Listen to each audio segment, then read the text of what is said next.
Okay, I'll be honest with you. When I first heard that Netflix was planning on bringing a sequel to Knives Out, I was a bit confused as to why. And it's probably because that the first one was just amazing and perfect. That it could be just its standalone thing. And I don't know how a sequel could work, if you know what I'm trying to say. But then I realized who the director was, and that is Rian Johnson. Now I understand some of his portfolio may not be the best, but that's mainly because of Star Wars The Last Jedi, and I feel like Star Wars fans need to just get rid of this agenda of him being a bad director, because he is not. It was not his fault at all, and the fact that Disney did not go forward with a plan, and you could just really tell from the sequels itself. So let's forget about the Star Wars thing. Let's talk about the other projects he's made. He has made one of the best episodes in Breaking Bad, Osmodias. I don't know if I said it properly, but you get what I'm trying to say.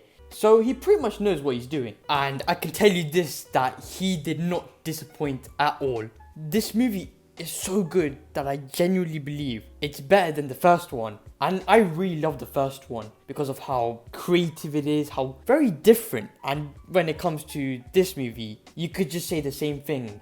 Now, for obvious reasons, I don't really want to spoil it for you guys, because I definitely recommend watching this movie and just take a chance to just really embrace Rian Johnson's work. Since I am praising this movie a lot, let's talk about the things I really like. First of all, Daniel Craig is just so good in this movie. His character is so unique but very entertaining at the same time, and it's the reason why Daniel Craig is the only actor I believe can play Benoit Blanc. I hope I'm saying his name right, because I'm just not really good with names in general when it comes to like film and television. I keep on forgetting them. This is not only for Daniel Craig, but this is also for other actors too. They have all been playing such a prominent role and just really being their own character. What I think stood out the most was the editing. Again, I don't really want to spoil the movie because there is just so much to say, but the editing does play a huge role whenever the story moves forward. Rian Johnson does this thing where he hints stuff, continues on as the story moves from the second to the third act. You'll see it more when you watch the movie. Camera shots was again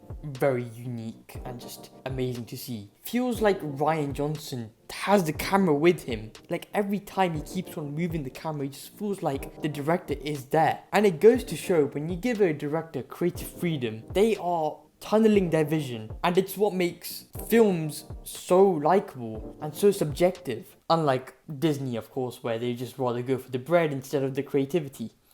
So in summary, you could tell that the technical aspects were just amazing. And I could say the same thing for the story too. Every second was just so engaging, and every time, every minute goes by, I just wanted to see more. I just wanted to see what will happen, what's gonna be next, or if there's gonna be plot twist or anything. So now that I've talked about the positives, we go to the negatives. This doesn't really bother me, but for many of the audiences, I think the first act does get stretched out. It can be very long to get engaged to the story. It's not a problem for me because I really like longer films, because it's a great way to get to know characters more. But I feel like when an average person who's just trying to watch a movie, who has a very bad attention span, then I don't know, it could be a problem for them. But again, this is Knives Out, so I don't think it can be. One of my other problems was how this movie was not marketed enough. Now obviously their social media does this thing with adverts and stuff like that, but when I go to a bus, a TFR bus, I don't see nothing. Why is there no poster? Why is there no nothing anywhere in my city? Why? Yeah, my god, might have gone too far on that, but you get what I mean. Other than that, I don't have a problem with this movie. I think it's a great sequel, and I just cannot wait for the third one to release. I mean, perhaps it could be one of the greatest trilogies. Who knows? So overall, I'm going to give this movie a 9 out of 10.